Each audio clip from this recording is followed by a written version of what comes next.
Hello YouTube, it's Ticky's Trinkets here, and today I have for you another tutorial. This is from Bendy and the Ink Machine. This is my, well, it won't be nothing if I knock it over and mess it up. This is my Boris sculpture from Bendy and the Ink Machine. Sorry, allergies. Throat's rough. Anyways, this stands at about 4 inches tall, so he's pretty tall. He's on a wooden base, which is a gear. I got a pack of gears that I bought at Michael's, and they're different shapes, so if you do buy it, it might be on like a different gear shape if you buy it like after the first one sells. I listed Bendy at 17. I might list him at 18 because he took a little bit longer to make.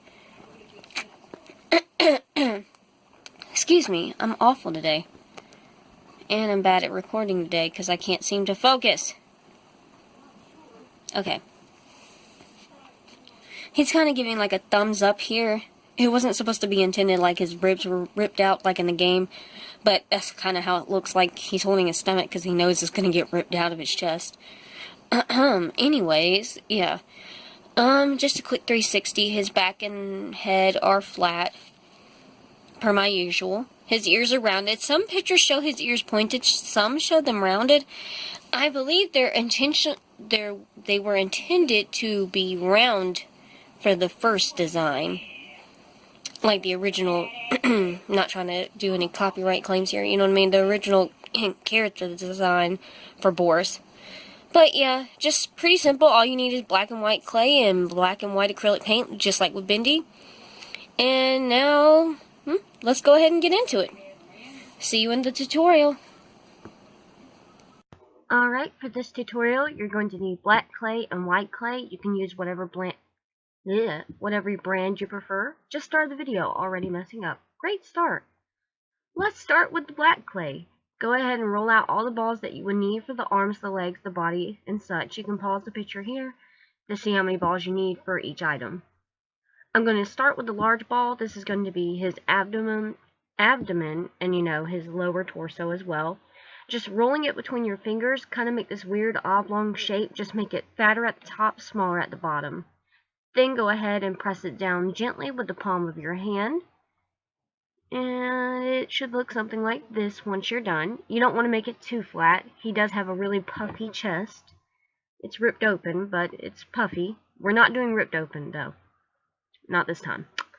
Okay, now we're going to start on his head. So you're going to take this ball right here. We're going to roll it into a teardrop shape, making sure it's nice and thin towards the bottom. Go ahead and press it down flat again. You probably get tired of seeing that, but that's my technique. I hope you like it. Okay, and next you're going to take your small dotting tool and just shove it in the top of the upper torso. Then just shove a stick in there, so, you know, a metal stick for structure. Then just shove the head right on top of that. I know, a lot of shoving in this video. And then we're going to go ahead and go on to the ears. We're going to take these two small balls. I did see several images where his ears were pointed and rounded, but in the game it looked rounded, so that's what I'm going for, is the rounded. So you're going to roll these out into very long, narrow teardrop shapes. Go ahead and flatten those out with your rolling pin or X-Acto blade. Cut them to the same length using a long blade like I've done here. And then you're just going to go ahead and take these and the flat ends at the bottom, attach to the back side of the head like I've done so. And to make sure these ears won't be falling off while you're working with the item, just go ahead and take a blending tool and blend it on smoothly, like you can see I've done here. Just nice and smooth. Smooth. Not like me. I'm not very smooth. And go ahead and smooth the neck into the body. That way it won't be wobbling around as you work as well. Next, take two more metal wires, stick them into the lower part of the abdomen. This is going to be structure for the legs. Now we're going to take these two medium-sized balls, and these are going to be the legs. So we're going to roll these in the teardrop shapes, as so. Like you've done 1,000 times before if you've done any of these tutorials. Next, throwing it off a little, we're going to cut it at a bias, just because that's just the way his body is, so it's easier this way. Then you're going to go ahead and shove that on up in there, as I've done before now, and cut the bottom parts off so it's nice and flat at the bottom. Take your blending tool, go ahead and blend that together. And then make sure you don't forget to blend the back as well. Right here, you can see this is the back side because it's flat. I went on ahead and blended that as well. By the way, the tools I'm using right here is usually from a $40 kit that you can buy from Michael's. I got mine at a local flea market for $5. Anyways, now we're going to do the shoes. Take the 2 balls, roll them into these weird oblong shapes. It's hard to describe it. They're kind of round and fat at the same time. Then go ahead and just press them against your surface, make them nice and flat and narrow. Then put them on their backside and cut off the tops. That way they're nice and flat again. And go ahead and take 2 metal wires, stick them into the bottom of the legs. Make sure they don't hit the other wires already in the legs. And go ahead and stick the feet on there, like so. You can also use glue to make sure this is more sturdy as well. I think I did, but I just didn't show it. Next, we're going to the forearms, the biceps, I think it is. The fat part of the arms, the upper arms, the muscle. We're going to roll these in the long teardrop shapes, and just like we did with the legs, we're going to cut this on a bias, as so, and cut the bottoms off so they're nice and flat.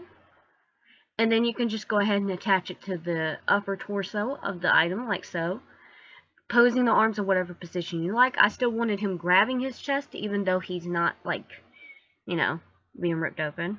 Just kind of similar to the game. Next, we're going to go ahead and make his hands. You're just going to take these, roll these in the narrow teardrop shapes. Go ahead and cut them off. After you cut them, take the little rounded nubs and flatten them down with your fingertips. Don't press too hard or you will squish it into nothing. And it should look something like this.